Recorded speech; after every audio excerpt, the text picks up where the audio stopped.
RMC, jusqu'à 6h30. Charles Matin. Anaïs Castagna, Quentin Vinet. Et bon réveil à tous, il est 6h10 sur RMC et sur RMC Story. L'invité de Charles Matin. Bonjour à vous, Dominique Sopo.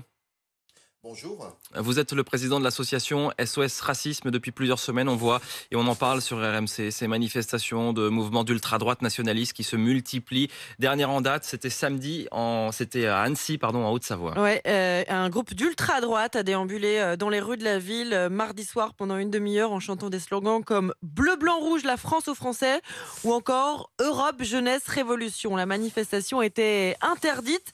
Les policiers sont intervenus, mais il n'y a pas eu d'interpellation. Alors Dominique Sopo, question pour vous ce matin. Est-ce que c'est une impression ou alors est-ce qu'on assiste vraiment à une résurgence de ces mouvements d'ultra-droite nationalistes ?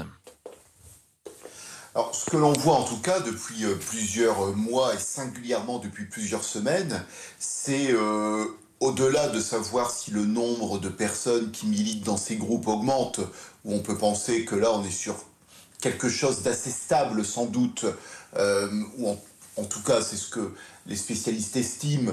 Ce que l'on voit surtout, c'est la résurgence d'actions de rue où ces groupes viennent faire des démonstrations de force, viennent essayer de tester un peu les limites qui leur sont opposées par toute une série de défilés, manifestations, provocations, dont il faut rappeler qu'elles peuvent aller jusqu'à des violences qui peuvent être relativement graves, puisque, par exemple, à Annecy, ces groupes qui manifestaient, eh bien, ce sont au sein de ces groupes que l'on trouve des gens qui, par exemple, ont été condamnés il y a très peu de temps, il y a quelques semaines, pour avoir fait des ratonnades, c'est-à-dire avoir tapé des Arabes, lors de la demi-finale de la Coupe du Monde qui opposait la France et le Maroc le 14 décembre dernier.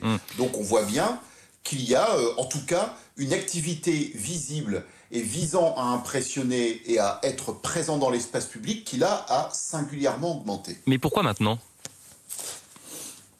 Je pense que d'abord on est dans un contexte de montée de l'extrême droite au niveau électoral et on voit bien que l'extrême droite a quand même plutôt le vent en poupe ces dernières années et singulièrement ces derniers mois et que donc cela entraîne aussi de toute façon sans doute une forme de sentiment de toute puissance dans certains secteurs de l'extrême droite et notamment ces secteurs-là. Et le deuxième élément, c'est également sans doute de la part de cette extrême droite violente, de cette extrême droite de rue, le fait de se rappeler au bon souvenir de Marine Le Pen, du Rassemblement national, en montrant qu'ils sont bien là, qu'ils ne comptent pas être trop facilement écartés de la photo de famille à un moment où cette famille politique rêve d'accéder au pouvoir en 2027. La mairie d'Annecy se sent Marine Le Pen de les écarter. La mairie d'Annecy se sent un peu abandonnée par l'État face au défilé de mardi. Vous ressentez la même chose ? Est-ce que c'est ce que vous ressentez vous au quotidien ? Il y a la mairie d'Annecy qui s'est dit un petit peu, c'est l'adjoint au maire qui s'est dit un peu abandonné face à ce combat contre ces manifestations d'Annecy qui étaient interdites. Vous, est-ce que vous aussi, c'est ce que vous ressentez, Dominique Sopo, à SOS Racisme, une part d'abandon de la part des autorités ?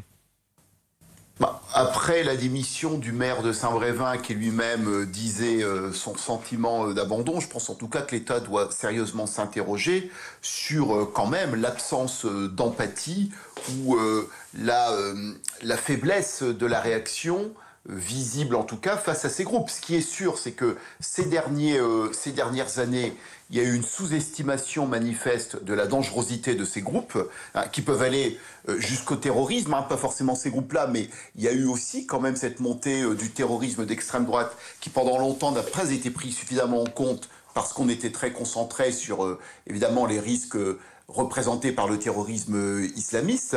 Le deuxième élément que l'on pourrait dire, c'est qu'on se demande quand même quelle est la stratégie de l'État face à ces groupes, pourquoi ils peuvent manifester, pourquoi on n'arrête pas les gens qui manifestent cagoulés. Alors là, justement, on manque quand même de réponse de l'État.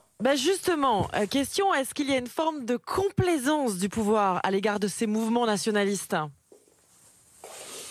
je ne sais pas si on peut parler de complaisance, mais en tout cas, je pense qu'il y a une absence de compréhension de ce qu'est la stratégie de l'État vis-à-vis de ces groupes, parce qu'encore une fois, c'est très étonnant de comprendre pourquoi certains groupes, par exemple, peuvent manifester sans qu'il y ait des arrestations, ou peuvent même continuer à exister. Je rappelle que nous, par exemple, à SOS Racisme, nous avons demandé, il y a quelques semaines, la dissolution d'un de ces groupes, le GUD, qui est un de ces groupes majeurs dans cette mouvance.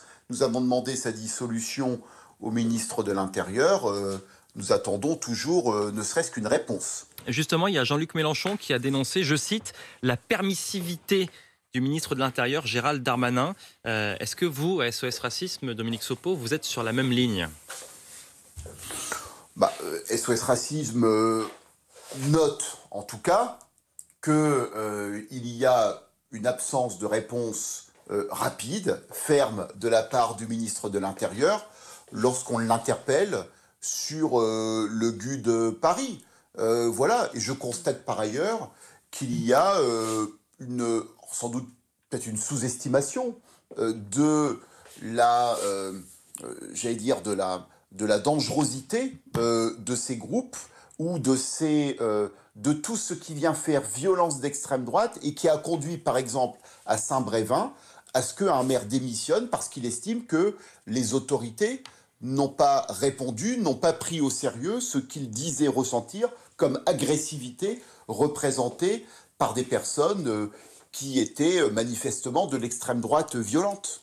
Et parce que l'État lui avait demandé d'accueillir un centre de migrants, on le rappelle. Je remercie beaucoup Dominique Sopo d'être venu ce matin sur RMC. Je rappelle que vous êtes le président de l'association SOS Racisme. Je vous souhaite une bonne journée, Dominique Sopo. Pour l'heure, nous, il est 6h17 sur RMC. Il y a Manu qui vient de s'installer en studio. Cédric Dandeville également pour la Story Sport. D'abord, Manu, avec toi dans un instant, le chiffre du jour. Oui, la SNCF a décidé d'ouvrir les cordons de la bourse.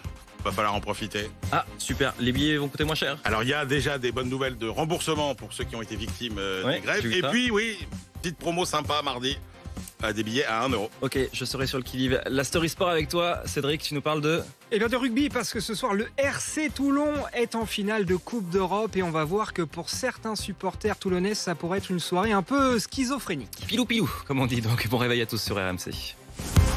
RMC jusqu'à 6h30. Charles Matin.